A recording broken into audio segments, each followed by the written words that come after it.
Hi guys, so welcome back to my YouTube channel, and today I'm going to be watching Spider-Man. What's the title again? No Way, Spider-Man No Way Home. But today it's not going to be my usual video where I'm going to stop by Jollibee and everything. But I'm still going to give you guys a spoiler review later in the video. And the reason why we're not stopping by Jollibee is because I attended like a baptism earlier and there's a lot of food. So I'm full right now. So I guess I'm gonna make a separate video about that, like the baptism and all of that. But for now, I'm just enjoying, I don't know, I'm just chilling in here right now waiting for the time so I can watch Spider-Man, and then later in the video we're gonna give you guys a spoiler review.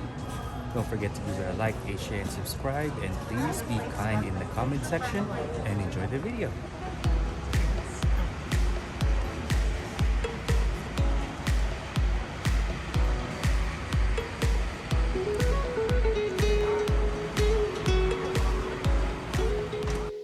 Hi guys, so right now we are back in our apartment to give you guys a spoiler review for Spider-Man No Way Home. And well, as you've seen in my past video, like we always go to Jollibee, but this time we didn't do that because earlier like I attended, like, should I say, a baptism. It was a little, I'm not say last minute, but like I didn't expect it to like take that long, and like I thought we're gonna end up going to Jollibee, but we're full. But I enjoyed the baptism, and we're gonna make a separate video for that, so check that out in the future. But for now, we're gonna give you guys a spoiler review for Spider-Man No Way Home. And here's the thing, I enjoy it. Yeah, action wise. So I know we said spoiler warning, but yeah, we are probably going to get into very much spoiler. Yeah, we give you guys a warning, like you see all of our videos. Yeah, you've been warned. So let's start with our general impressions. I loved it. I loved it. I really liked it. It's I don't know. Those are my first general impressions. I don't have much else to say without going into it. So let's start with like expectations. So what did you expect going in?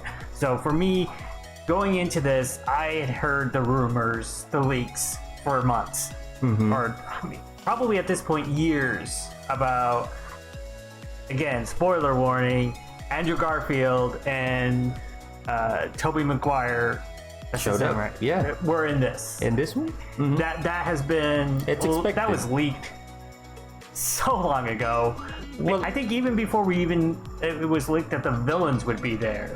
Well, we found out about well, I should say it was leaked and people were saying it was going to happen, and well, I'm expecting it to happen, so do you even consider it as a spoiler? Like, people are expecting it, like, yeah, but it wasn't a for sure thing. And then Andrew Garfield did an interview where he almost, but not quite entirely, said that he was not in it. He said like, they didn't ask me, or he tried to say that, and nobody was really buying it.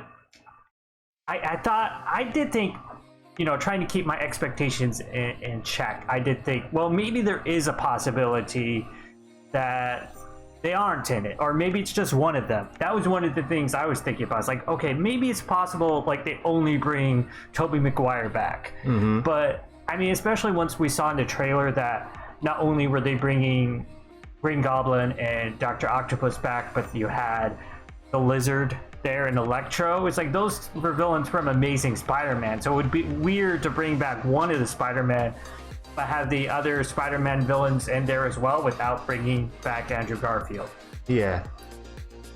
Well, for me, like, how can I say, like, even though they spoil it for me or something like that, like, I'm more interested in like if they're gonna deliver a good action and good story. So yeah, I mean, even if you know going into this that Andrew Garfield and Tobey Maguire are in it, I feel like that doesn't spoil it, because you don't know how they're going to be in it. Exactly. And then you also don't know how much they're in it, which, I thought it was a good, decent amount.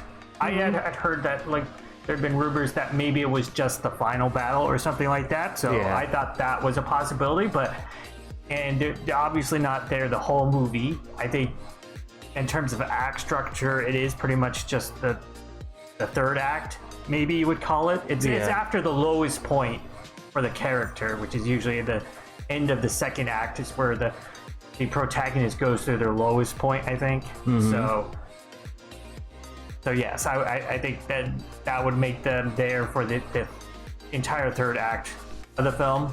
Yeah. Or at least leading up to the third act and the climax. But yeah, overall I enjoy like the action sequence and all of that. Well, since we're talking about expectation, because here's the thing, ever noticed like a lot of Marvel characters, like for some reason they have like a shirtless scene all the time. I'm sorry to disappoint you guys, but like Andrew Garfield and like Tobey Maguire don't have a shirtless scene. Well, they're not from the MCU, that's why. I'm a little disappointed with that. Of course, Tom Holland has it, but because he's from the MCU. They don't have shirtless scenes because they're not from the MCU. Come on, fan service. Well, I paid for the shirtless scene. Tobey Maguire did have at least. I'm trying to remember from the Spider-Man movie. He had at least 2 shirtless scenes, I think. But Like one in here the first one and one in the second one. I don't remember Andrew Garfield necessarily having a shirtless scene. I don't remember. And here's the thing, though, they're queer baiting as well in this movie. No. Yeah, especially that scene with Andrew Garfield and like Tobey Maguire. Like that's a queer bait right there. No, it's just like he's too in love with himself. You're reading too much into it. No, I'm pretty sure I'm not the only one saying that. No, like, comment down below if anybody else. He's talking about where the scene where Tobey Maguire asked Andrew Garfield where Andrew Garfield offers to help crack his back. And like he's reading too much into it. No, I'm pretty sure I'm not the only one who's gonna say that in the comment section, in other articles on Reddit. Like that's for sure. Okay. But yeah, it's a little queer baiting. And then the other thing we got in this was we got Matt Murdock. So if you're not familiar with the whole Daredevil Netflix thing, here's the situation. So Marvel made a deal with Netflix to make some shows, which we eventually got, which was Daredevil, Jessica Jones, Luke Cage, Iron Fist, and then they paired them all together with the Defenders. And those were not made by Marvel Studios. And so in the past, there's always been this sort of weird relationship with these series that are not made by Marvel Studios, but were trying to be part of the MCU, including such things as Agents of S.H.I.E.L.D. And some of the other TV shows. And Marvel Studios didn't make those, so they never felt real ownership of them, and they never tried to include them in the movies. But they weren't entirely not canon because they were obviously trying to fit into the MCU. So I mean, Agents of S.H.I.E.L.D. especially, like its first season, it tied at least several episodes with the events of the movies that were coming out around that time. And with the Netflix Daredevil show, it also tied in some of the things where, like in Matt's backstory, there was a flashback to the events that was happening during the first Avengers movie. And a large part of the whole plot with Kingpin was sort of based on this idea that a lot of his real estate schemes started happening when from the destruction that happened in the Avengers. And it was interesting because one of the things that happened in that series is they talked about Hell's Kitchen like it's not a great place, which is obviously totally different from the reality of today, because Hell's Kitchen is not a grimy place. It's gentrified as AF, sure. So I thought that was an interesting way of going about of justifying that like after the destruction that happened in the Avengers, Hell's Kitchen has kind of gone downhill. And so what we got in this is I would say Daredevil, the Netflix TV series is not necessarily canon. It's sort of, I would probably in a weird gray area of like the events that happened there might not have happened exactly, and I'm sure if they bring they obviously brought back the actor for a scene in this movie. If they bring him back in for future projects, or even if they make a new Daredevil TV series or movie, they're not going to feel beholden to the canon of that TV series. But I think probably the general idea happened, and until certain events are contradicted, you can consider it canon. What's the name of Daredevil? Matt Murdock. It's just the thing. Here's the spoiler alert. Matt Murdock is not shirtless in this movie as well. Disappointed. I'm disappointed. So that's the expectation right there. Like, come on. I think there's some people who are disappointed we didn't get to see him suit up as Daredevil, but like, come on, there's so much going on in this movie. There was not room for Daredevil in this, but it was great just seeing the character and knowing that he can be a part of future projects, because before this, there's always that question, like, can they? Will they? Well, I mean, they obviously could once a certain amount of time had passed since the Netflix, because, you know, of contracts and stuff, but we've known for a little bit that enough time has passed that they are able to put those Netflix characters and the actors, especially as those Netflix characters, in whatever Marvel Studios project they want to. But you're probably not going to see direct references to the TV series, because those are still owned by Netflix. They are still on Netflix, and as far as I know, will always belong to Netflix. And to come back with what you said earlier, like, oh, Tobey Maguire and like Andrew Garfield is not part of the MCU. That's why they're not shirtless. Jamie Foxx is in here and he's shirtless. Sandman is here. No, I think he's not shirtless, but the lizard guy, he went shirtless. So what's your argument?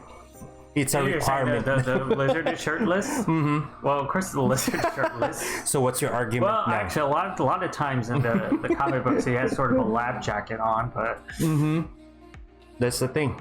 So yeah, if you're expecting them to be shirtless, like, no, that's the reality. Only Tom Holland. Okay, I'm trying to think of any other Easter eggs or things. Oh, one thing I thought about, you probably don't know. When Ned is saying, "Oh boy, I hope, you know, like, he promises never to become a villain." Part of it is the joke, but then also, if you read the comic books, and in fact, I don't even know this from the comic books. I've read it on Wikipedia. Ned Leeds in the comic books is the Hobgoblin. Okay. So that's why he in the comics, that character became a villain. Which, to be clear, the character in the comics is nothing like the character in the MCU. Like, it's totally completely different characters, because the character from the MCU is obviously inspired by the I can't remember his name, but the character in Ultimate Spider-Man, who's a character involved with Miles Morales. Obviously, he's a pretty direct comparison to that character, because he's an overweight Asian guy. Oh, and here's the thing. Since we mentioned about Ned, to all of the Filipino fans out there watching Spider-Man, you're gonna like this part, because basically they talk in Tagalog, Filipino, basically, because like they visited his grandma. Like, I was expecting. Well, I mean, that's his house. That's his where house. he lives. Oh, okay. Well, here's the thing. I was expecting to like hear the grandma to like speak Filipino, and like they're gonna put subtitles to it or something like that. But here's the thing. Ned translated it, but before everybody reacts, like the way she say it, like she's saying sentences and all of that, and I started laughing because I understand what she's saying. But for those of you who don't know, I'm Filipino. Especially like that scene, like he's learning magic or something, and like the grandma said, like, "Oh, Salamanca," which is magic or magician, or something like that. And then he summoned like Andrew Garfield, and then she said something about cleaning the cobwebs, or like tell him to like clean the cobwebs or something. For some reason, I was expecting Andrew Garfield to like respond to that instead of Ned. I don't know why. Like, she said something about tell him, or like grandma said, like, oh, tell him to like clean the cobwebs or something like that in Filipino. And then I was expecting Andrew Garfield to say, like, you don't have to translate that, I understand. And like, how do you know Filipino? But yeah, to all the Filipino fans out there watching Spider-Man, like, this is gonna be good for you, cause and And like I say, kudos to Marvel or like MCU for like representing our language. I appreciate that a little bit. Like I'm just surprised. Like, well, it's the grandma who's speaking the language. If Andrew Garfield or like Tobey Maguire like speaking Filipino, I'm gonna be even more shocked and like, yo, what the hell? Or probably Tom Holland too. Because remember, they're best friend. You know what I'm saying? Did you expect that to happen though? No, I wasn't really thinking about that. I was more more thinking about the appearance of you know, the Andrew Garfield and Tobey Maguire Spider-Man. But yeah, he was there when I was cracking up, or like, you know, I was laughing so hard when she speak Filipino and like people don't get it, but I get it. And I was reacting like, tell him, Grandma, tell him. That's a good bonus right there. I enjoy that part. No, in general, I'm really happy with the movie. It pretty much met every expectation I had for it. Obviously, I didn't go in saying if it doesn't have Andrew Garfield and Tobey Maguire, then it's garbage and I hate it. It's But yeah, it matched everything I wanted. Oh, I gotta say, one of the things I feel like this movie corrected, not in the way I expected to, but it did, is it gave the MCU version of Peter Parker the Uncle Ben moment. So one of the things that I felt was missing from the MCU Spider-Man in Homecoming and Far From Home, and maybe a little bit in his Avenger appearances, but you more noticed it in the full Spider-Man movies, is it didn't feel like this version of Peter Parker really had the guilt complex and that comes from Uncle Ben's murder. It just, I understand why they did it the way they did with like introducing him and having Homecoming.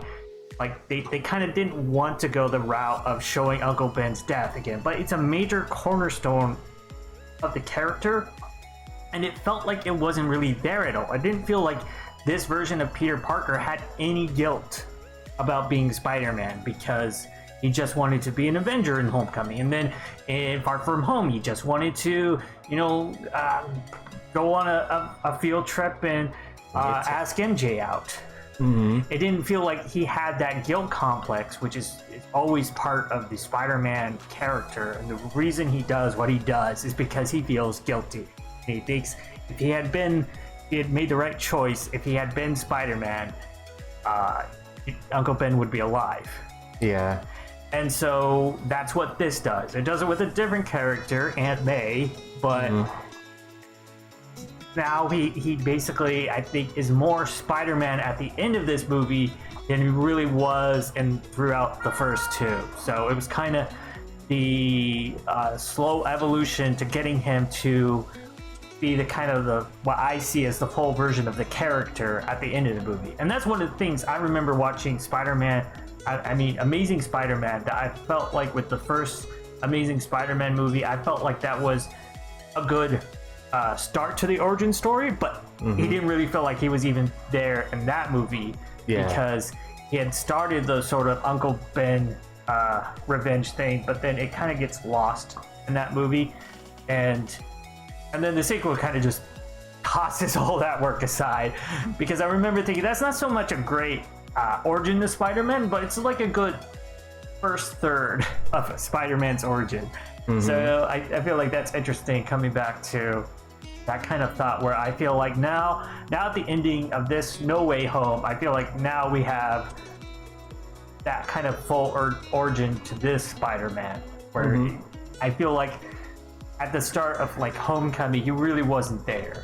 Yeah, and here's the thing. I noticed, like, should I say, there's a lot of fan service in this movie, and like a lot of characters are able to, like, you know, from the past Spider-Man, they're able to like redeem their character. Not should I say redeem, but like they're able to like redo their mistakes or the opportunity to like do the things they wanted to do in their own movie, but they're not able to. Kind of like that scene with like MJ dying.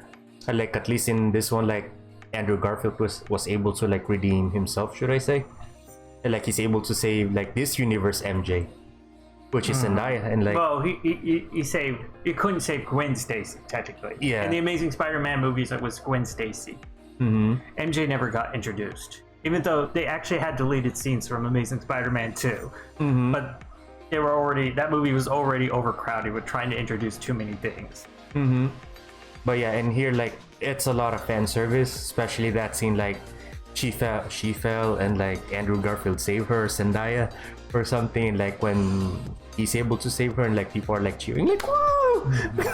So I think when it comes to some of the things with the multiverse, I think there will be some disappointment among like major MCU fans. Like for instance, Norman Osborn specifically says there is no Oscorp. There is no Oscorp in the MCU. So there's apparently no Norman Osborn. So technically, I mean, they could reveal an Osborn, but a Norman Osborn, he just doesn't have an Oscorp. So I'm sure there's MCU fans who are not entirely happy about that, as they've been speculating for years. Like, oh, what if, we know Tony Stark sold his tower to someone. Tony Stark sold a tower because he was still alive. This was in Homecoming. And we don't know who that was. So a lot of people were thinking, well, maybe Oscorp. Maybe not so much. But it's a different universe. Probably they only have like license for like certain things. That's the thing. Well, it's always been in that kind of gray area because the Spider-Man movies are still made by Sony. Yeah. They're basically made with Marvel Studios overseeing the creative part. But it's still made by Sony. Probably there's certain licenses that they couldn't get or something like that, so they had to like delete certain things. So like expectations or something. I don't know. No, it's just like they haven't set that up. Plus, they have a lot of things they're setting up for different things. Yeah, and it's a multiverse. Come on. The other big theory, which I think is equally more likely, would be that the whole building being sold to some of the Avengers Tower, or Tony Stark Tower, is going to be become the Baxter Tower, which belongs to the Fantastic Four. So with that, let's talk about a little bit about the hints of what's to come. At the end of this, if you didn't stick around, there's a it's not even after credits scene. It's the trailer. It's the trailer for Doctor Strange and Multiverse. In the Multiverse of Madness, or in the, I don't remember. Something like that. But yeah, it's with WandaVision. Well, we already knew that Wanda was going to be in the film. We got a first small glimpse at America Chavez. I'm not really familiar with the character, but we got a small glimpse at her. I'm pretty sure I saw Spider-Man in there. So, I mean, that's not really surprising at all. I think we heard that Spider-Man was going to be in the movie. And Venom's going to be in this universe too. No, it seemed, well, yes and no. So the character Venom that's been in the Venom movies. Okay, spoilers for a different movie. If you didn't see Venom, it's an after credit, so the Carnage. What was that? Venom 2. Anyway, I can't remember the full title. If you didn't see Venom 2, there's a spoiler warning for that. At the end of Venom 2, there's an after credit scene where Eddie, with Venom, is just somewhere, I don't even know where, some island in Mexico. I think he's in Mexico. Mexico, maybe. And he's just in his hotel room, and then suddenly he gets transported, and he sees the TV with Peter Parker, the MCU Peter Parker, talking about how he's Spider-Man, and then Venom says something about I like this guy or whatever, or he's very interested in that, and he licks the TV. So in an interesting turn of events, and this, we get to see him again, and he immediately, pretty much, he gets sent back, probably at the same exact time that in the earlier the film, when all the characters get sent back to the universes, Eddie Brock gets sent back to his universe. But he left a little bit. But there's a little bit of goop that gets left behind, so that's probably how the Venom goop gets introduced into the MCU. So the real question there is, like, who is going to become Venom in the MCU? Is it going to be a different character, or is there a version of Eddie Brock in the MCU that's going to run across it? Is it gonna run across Spider-Man first? Who knows? I'd like to audition for that. I'd like to be this universe Venom. So I mean, they could do something entirely different. The major interesting thing about that to me is like it kind of seems like that makes it more difficult for them to do a Tom Holland with the Tom Hardy version of Venom, because Tom Hardy's version of Venom went back to his own universe. I mean, they could still do it, but I think a lot of people thought like Venom being brought into the MCU like that was like, oh, this is how they're going to set up a Tom Holland versus Tom Hardy, and that's not the case because he got sent right back. Well, let's see. I'm excited for like future MCU movies, though. That's the thing. And I think, in a general sense, there's a lot of things going on in this movie. I think if they had tried to put Venom along with the other villains in that fight, it would have been too much. So I think it worked. It worked well. And then also, I was thinking at one point before the end credits rolled, I was thinking, so does Venom not get sent back? Because I know he was brought into the MCU, and then I found out the answer. Yeah, he got sent right back with everybody else. And here's the thing, though. Speaking of like villains and all of that, because like basically Doctor Octopus, or Octave Octopus, should I say? And like he became good in a way. And like he's fighting like other villains and all of that. I was expecting like more action between villains or something like that. Villains fighting other villains. I was expecting that as well. Yeah, and I want to say that another thing I think some big comic book fans are probably a little disappointed is they kind of thought it was going to be the Sinister Six, which they didn't quite make it. They only got 5 villains. Yeah. And Dr. Octopus was on their side at the end. But they didn't call it the Sinister Six. And then I think a lot of Spider-Man fans would probably prefer that if he does have a Spider-Man movie where he faces against the Sinister Six, that it's actually just Spider-Man facing against them. He doesn't have to do a team up because he's Spider-Man.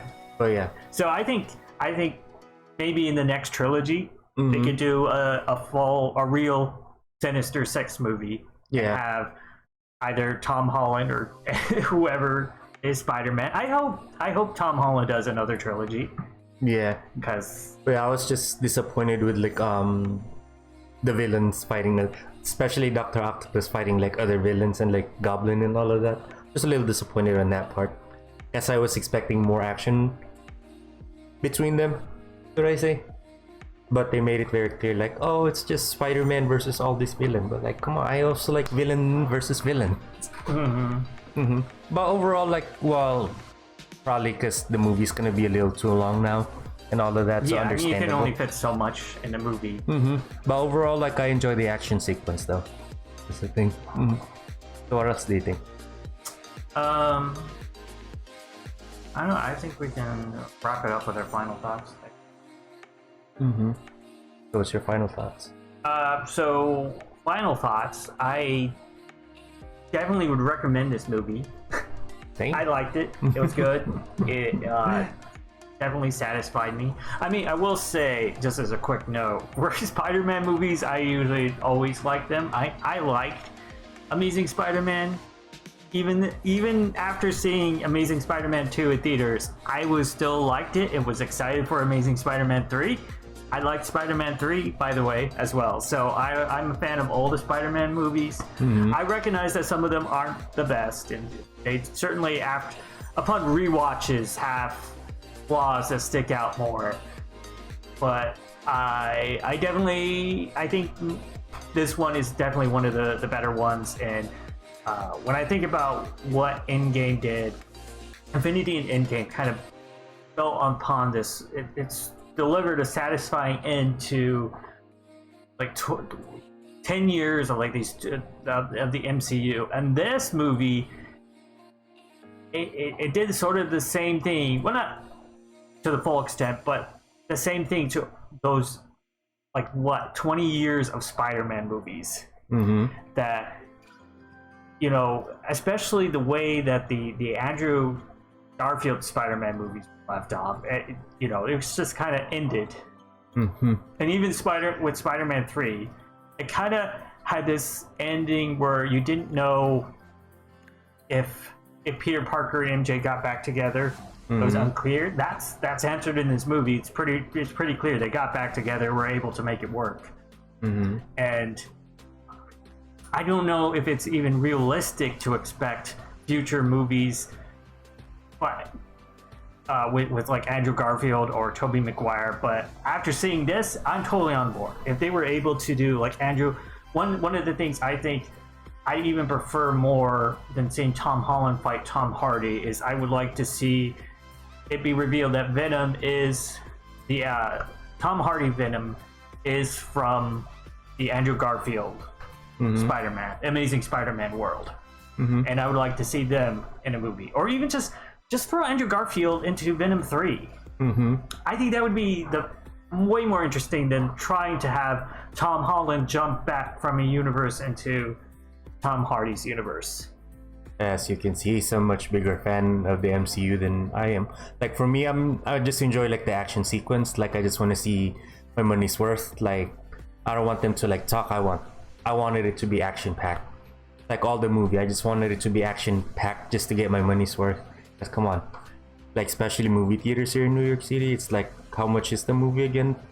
I don't remember. Person, well, we saw one? it in the Dolby Theater at AMC like, Empire 25, which is probably one of the more expensive things. Around 25. It's like 20. IMAX prices too, and then it's New York City, so it's over $20. So yeah, that's the reason why. Like I think it's almost more like $24. Yeah, that's the reason why if I'm gonna watch another Spider-Man movie, just make it action packed and sold.